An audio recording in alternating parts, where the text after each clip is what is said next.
Termasuk murtad adalah orang yang dimintai mensyahadatkan non muslim kemudian disuruh ngopi dulu atau ngeteh karena dianggap pembiaran sekian menit masih berstatus kafir.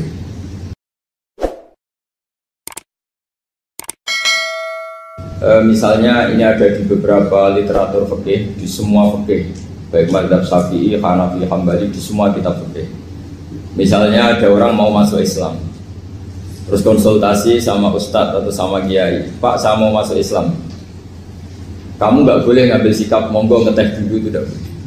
Atau apalagi jajak ngobrol dulu, karena 5 menit kita mempersilahkan ngopi dulu itu artinya dianggap kita membiarkan dia dalam keadaan kafir 5 menit dan kita dianggap ikut tanggung jawab.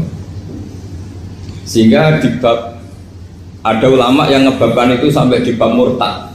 Termasuk murtad adalah orang yang dimintai mensyahadatkan non muslim kemudian disuruh ngopi dulu atau ngeteh karena dianggap pembiaran sekian menit masih berstatus kafir. Jadi ibaratnya gini ya, kalau kita mungkin baru bapak-bapak baru pakai celana pendek terus ada orang kecelakaan di jalan, saya tak pakai baju dulu nanti baru kamu saya selamatkan, itu kan naif. Kalau begitu saja naif, apalagi orang yang kafir kemudian pas mau minta disyahadatkan kita bilang monggo mandi-mandi dulu, ngeteh-ngeteh dulu, berarti ada pembiaran sekian menit dia masih berstatus. Artinya begini, kalau dia saat itu kok dimatikan oleh Israel berarti mati dalam status kafir dan kita ikut tanggung jawab karena harusnya bisa Islam andai kan kita mensyahadatkan saat itu juga. Jadi itu bab-bab yang dianggap ekstrim dalam kutubil fikih, bab-bab fikih. Makanya dalam kitab fikih saya berkali-kali ada non muslim mau bersyahadat ke saya, itu saya bilang ke santri-santri saya, saat itu juga harus kamu ajarin meskipun pakai bahasa Indonesia. Yang penting status kafirnya apa? Zina. Baru setelah itu ada hukum sosial ya, mungkin kita nawarin teh atau kopi atau apa.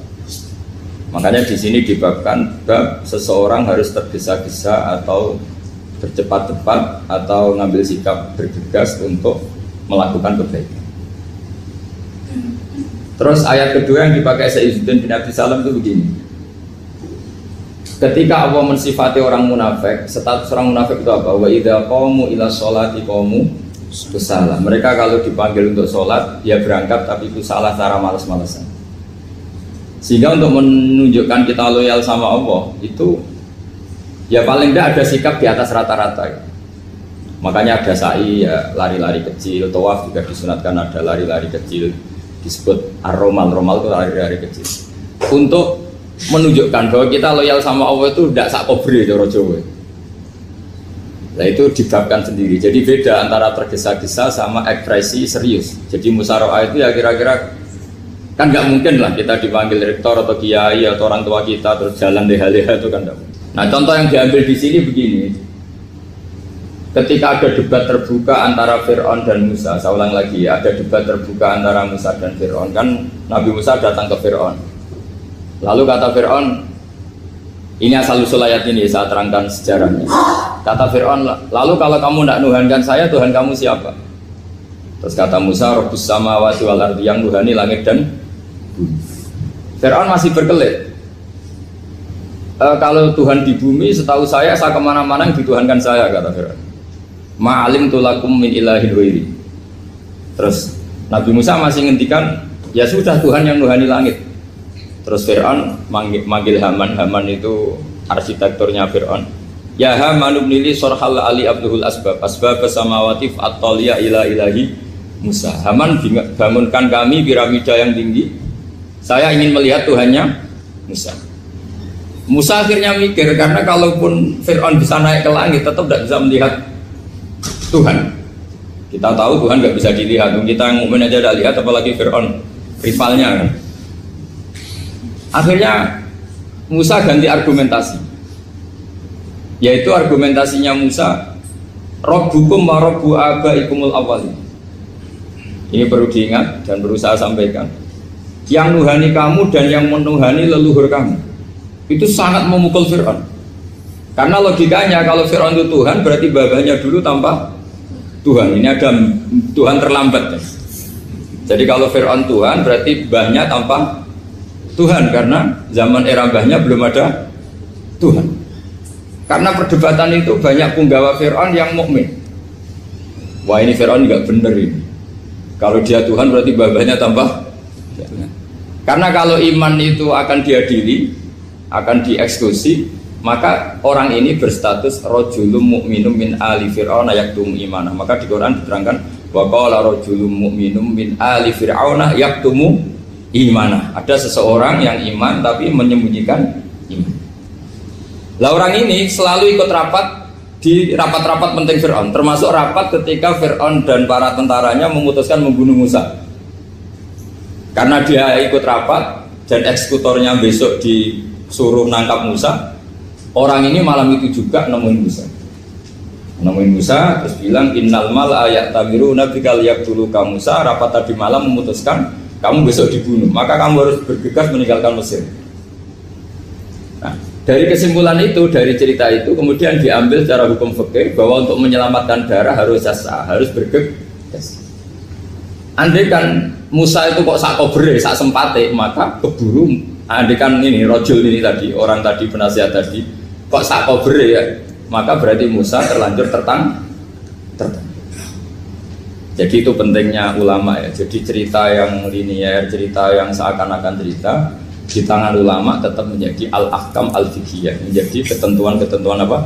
Fikih. Jadi yang diambil di sini adalah lelaki tadi yang ikut rapat tadi bergegas menemui Musa, memberitahu kalau kamu besok mau dieksekusi, fakhrus, maka kamu harus secepatnya keluar dari Mesir untuk menyelamatkan diri.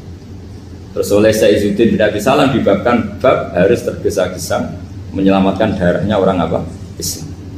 Jadi ini penting saya sampaikan. Jadi al-qasas ya, semua cerita di Quran itu tidak sebagai cerita, karena Quran tidak ingin melahirkan pendongeng, tapi harus menjadi ibrah, menjadi teladan. Jadi makanya terus di kitab-kitab ulumul Quran diterangkan al-qasas ya, beberapa cerita di Quran adalah semuanya menjadi ketentuan fikih. Saya ulang lagi ya, semua cerita yang ada di Quran itu menjadi ketentuan fikih, meskipun alurnya apa? Cerita. Kayak tadi kan alurnya cerita bahwa lelaki ini bergegas nemui Musa supaya Musa cepat keluar dari Mesir. Terus dibabkan babul musaroah ila musifid. Saya teruskan ya. Wa kama la ra'ayna ma yaqtulu musliman law tabtu alaihi la qatalahu fal musaroah ila takhrisihi min wajibatun. Idlaisal unatu mahmudatan fi kulli syai'in falaha mawaqinu tuhmatu fiha wa mawaqinu tudammu fiha wa kadzalika al musara'a wal lain wal zulta wa ghairuhuma. Terus cara berpikir ulama, saya pernah baca dalam satu sejarah ulama besar namanya Sufyan Ats-Tsauri. Sufyan Ats-Tsauri itu menjadi wali itu gara-gara kalau sholat di masjid itu beliau datang sebelum adzan. Saya ulang lagi, beliau datang sebelum adzan. Ditanya, kenapa kalau kamu datang sebelum adzan? Saya ini nggak ingin jadi hamba yang buruk. Hamba yang buruk atau pembantu yang buruk adalah setempe nunggu dipanggil. Misalnya kita tahu majikan kita pasti manggil jam 7. Kemudian jam 7 itu Anda masih ngopi, masih tata-tata, itu kan tidak menghormati majikan. Harusnya kamu setempe di jam yang saat itu pasti majikan Anda memanggil. Kata beliau, saya tidak ingin seperti pembantu yang buruk, datang nunggu apa? Di mana? Jadi itu ada beberapa spirit atau inspirasi dari aturan-aturan mahabbah. Sebab itu ketika Allah kritik orang munafik, wa idza qamu ila sholati qamu kusala, ketika dipanggil sholat mereka datang bermalas-malasan. Karena tidak ada cintanya sama Allah, maka datang berlambat-lambat. Nah, berarti kalau ekspresi cinta mengharuskan kita datang bercepat. Makanya dalam istilah lain di Quran ini termasuk balaghatul Quran. Di juz 25 itu istilah menuju Allah itu fafirru ilallah. Kita tahu firar itu maknanya lari apa jalan biasa? Lari. Jadi untuk mengekspresikan mahabbah kita, kangen kita pada Allah, cara bahasa Arab isak kita, berontok kita sama Allah, Tidak diistilahkan jalan tapi fafirru ilallah, harus bergegas berlari. Begitu seterusnya. Maka kalau ada orang Islam, terus ini konsekuensi hukum. Ada non muslim minta, Pak Bah, saya tolong ajarkan syahadat. Nggak boleh saya bilang gini, monggo ke dalam dulu. Padahal perjalanan ke rumah saya misalnya setengah jam, nggak boleh. Saat itu meskipun sambil berdiri-diri harus kita tauhidkan. Kamu yakinnya Allah itu satu, Tuhan Allah, harus. Karena kalau ada perjalanan ke rumah 5 menit terus dia kecelakaan, belum syahadat, statusnya mati apa? Kafir. Dan kita ikut terlibat karena sebetulnya bisa mengislamkan saat itu juga. Analoginya kayak tadi lah. Orang kecelakaan di jalan karena kita pakai celana pendek, contoh Syria ya, saya tak pakai baju dulu. Habis itu diludes truk. Itu kan kita ikut salah karena kita yang punya kesempatan. Tentu yang disalahkan yang punya kesempatan. Karena merubah status dari potensi kelides truk menjadi sama sekali gak potensi kelides truk dengan kita inggirkan, meskipun kita dalam keadaan tidak ideal. Sama. Orang kafir yang mau masuk Islam itu umumnya kiai-kiai kan kadang sebagian disuruh mandi dulu, itu salah sebenarnya. Itu salah sekali. Sangat salah. Apalagi nunggu seremonial di masjid, nunggal tokoh-tokoh itu bujutnya salah.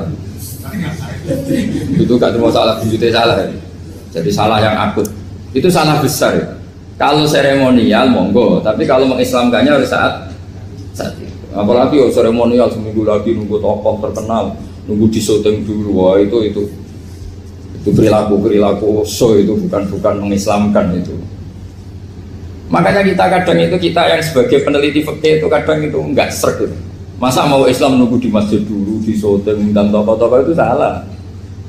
Itu sama dia kamu lihat orang kecelakaan mau menyelamatkan, ini ada wartawan enggak ya? Minta disyuting dulu sedang mati ini. Jadi kita normal saja dalam Islam, sesuatu yang mendesak, yang emergensi ya perlakuannya harus cepat. Sehingga dibabkan faslun fil musarohah ila nusifid fitima. Jadi ada beberapa contoh di Quran memang aturannya seperti itu.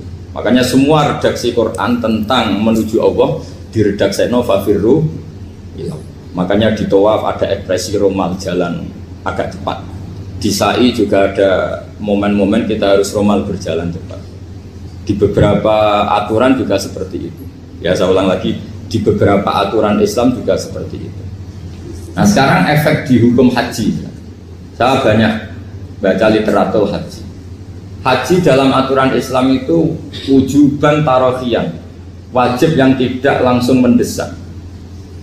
Kemudian semenjak ada fakta kita harus nunggu, daftar tunggu, itu kita sebagai ahli fikih itu gamang. Misalnya gini, saya umur 20 punya uang, sekarang berapa daftar? 25 juta ya. Saya umur 20 punya uang 25 juta. Saya jomblo misalnya, ya butuh nikah, ya butuh macam-macam. Itu wajib daftar haji apa enggak? Karena kalaupun daftar nunggu 20 tahun. Nah sekarang kalau ada orang umur 50 tahun punya uang 25 juta, menurut Anda wajib daftar saat itu apa enggak? Wong daftar saja bisa game gitu. Dan kalau misalnya umur 50 ditambah 25 kan 75. Itu kalau orang sumpah sudah cepat mati itu. Maka itu menjadi pertanyaan, apakah fikih ini kita rubah? Karena dulu kan orang itu longgar semua. Karena haji zaman Nabi pun tidak langsung dilakukan saat pertama diwajibkannya haji. Jadi Nabi punya sisi unik. Pertama ada tahun diwajibkannya haji, Nabi tidak langsung haji. Sebab itu ulama berkesimpulan kalau wajibnya haji tidak langsung. Maka fikih itu memang unik. Sholat juga gitu. Ada istilah begini dalam sholat. Watajibu sholat ala kulli muslimin wujuban muwassa'an. Di semua kitab fikih takbirnya seperti itu redaksinya. Wajib sholat dilakukan orang Islam wujuban muwassa'an, wajib yang ada longgarnya. Sehingga ketika zuhur jam 12 WIB kita dengar azan, boleh sholat setengah 1, jam 1, setengah 2, jam 2. Karena memang wujuban muwassa'an, memang ada batas akhir waktu misalnya sampai setengah 3. Nah problemnya begini, misalnya setengah 1 Anda pasti dipanggil majikan kamu yang diharuskan melakukan satu aktivitas, misalnya Anda pilot, yang nggak mungkin sholat lagi di kokpit. Apakah status wujuban muwassa'an, wajib yang longgar menjadi hilang karena setelah itu tidak ada kesempatan lagi sholat? Apa tetap kita sebagai ahli Islam yang agak balelo tapi alim, misalnya Ya sudah tetap jadi pilot. Nanti kan ada aturannya sendiri, ada rukhsahnya sendiri, ada kemurahan sendiri, kita sudah jadi pilot. Misalnya sholat tanpa harus menghadap kiblat, sholat yang tetap di perjalanan. Kira-kira Anda kalau jadi ahli fikih milih mana? Milih harus sholat di depan, apa tetap memberi kelonggaran? Gak apa-apa sholat sambil apa? Nyuper ya, sambil pilotin apa pesawat. Anda milih mana? Karena kalau konstitusi ilmu itu memang harus ada, dengan tanda kutip ya, memang harus ada nakalnya. Kalau nggak nakal malah gak sah. Memang unik ilmu itu. Karena ilmu itu kalau dipaksakan lurus terus, itu nanti malah bengkok karena menghilangkan rukhsahnya Allah, kemurahan Allah. Tapi kalau dipaksakan rukhsah terus, murah terus, nanti dianggap menyepelekan hukumnya Allah.